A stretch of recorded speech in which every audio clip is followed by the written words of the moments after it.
One Night Only was directed by Will Gluck, and it's set in this sort of future dystopia where all premarital sex is illegal except for one night in the year. So we follow this mismatched duo on their journey throughout the night to try and get laid. Right off the bat, I think it's only fair for me to make it abundantly clear this is not my kind of movie. I knew that going into it. That isn't to say that I just don't like romantic comedies. There are some rom-coms I really love. But despite its high concept premise, I knew just from watching the trailers alone that this is really just going for a very mainstream crowd and mostly trying to appeal to, I would say, straight middle-aged white women. And just from that preface alone, you might be thinking, oh my god, how could you get through this movie without blowing your brains out? Well, I didn't like this movie, obviously, but I can't say it was quite as terrible as I thought it was going to be. I do have to admit, I do think the two leads give pretty strong performances and they have decent chemistry. No part of this movie's faults lies on their shoulders, though I will say, in my personal opinion, with a premise like this, I do find them to be miscast. Yeah, why would we have our two protagonists who are struggling to get laid in this world where everyone surrounding them is just like boning constantly? Why would we have them be conventionally supermodel level attractive? It immediately gives you this sense of disbelief throughout. I couldn't help but think, man, like, what if this movie had fucking Nathan Fielder as the lead or something? That'd be great. Just have like a really super awkward, weird looking dude. And for being a concept entirely surrounding sex, this movie feels entirely tame and milquetoast, dare I say. Because I have so many questions about this world. For one, this is definitely like a dystopian idea, yet it doesn't really feel like it's set in a future of any kind. And there's nothing like apocalyptic about the environment, because like, yeah, that's a fucking awful idea. That would suck. But the first thing I would think is, oh, okay, then why doesn't everyone just break the law and have sex? It's just an innate human desire. Unless you're asexual, you gotta support my ace crowd. In fact, god, I can't even imagine an ace person trying to watch this movie. But they quickly try to explain that by saying that they have these symbols on their wrists that read their body chemistry, which that explanation alone was very vague, and it just makes me wonder a lot of things. If it's supposed to detect when the person is having sex, or is supposed to show whether or not the person's allowed to have sex, how does their body read that? What does it read specifically to be like, oh, this person is having sex? Are the people also not allowed to masturbate? I feel like your body would react in a lot of the same ways. Apologies for the vulgarity here, but especially if this person is like someone who uses toys or something. Or what if this is a person who has like a same-sex partner and was assigned female at birth, where a lot of their penetrative sex does involve just toys? Does that make it go off? Are gay people just okay in this universe? There is a lesbian roommate character, and I think she has some line regarding this, but it was brushed over so quickly that I kind of missed the details of it, and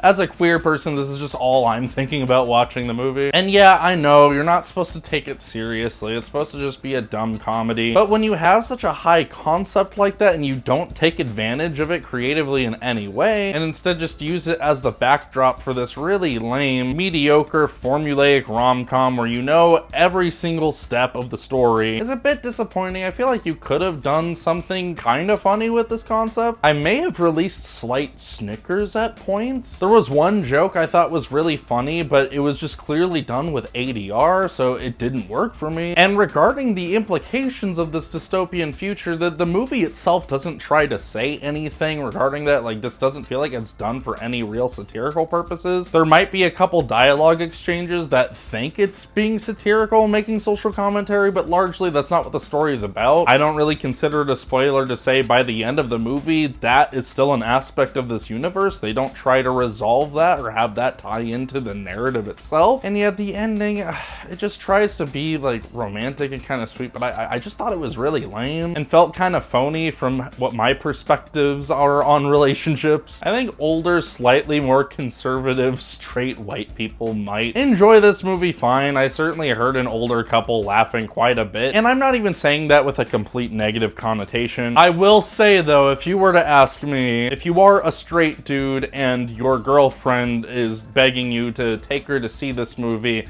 my advice would be leave her. She sounds awful. And if you're a straight woman and your boyfriend tries to drag you to see this, or some random guy wants to take you on a first date to this movie to try and impress you by taking you to a chick flick, I'd say that man is 100% going to kill you. That being said, I think this movie has its audience, but if you're the kind of person that genuinely enjoys this movie, loves it thoroughly, we probably won't be friends, and I probably don't want to be your friend, honestly. Jokes aside, I think this movie does what it's trying to do. I just feel like with its premise, it could have been something a little bit better, at least for my taste. Or the taste of anyone with a high media literacy. One Night Only gets a 4 out of 10. Thanks for watching, guys. Hope you have a good one.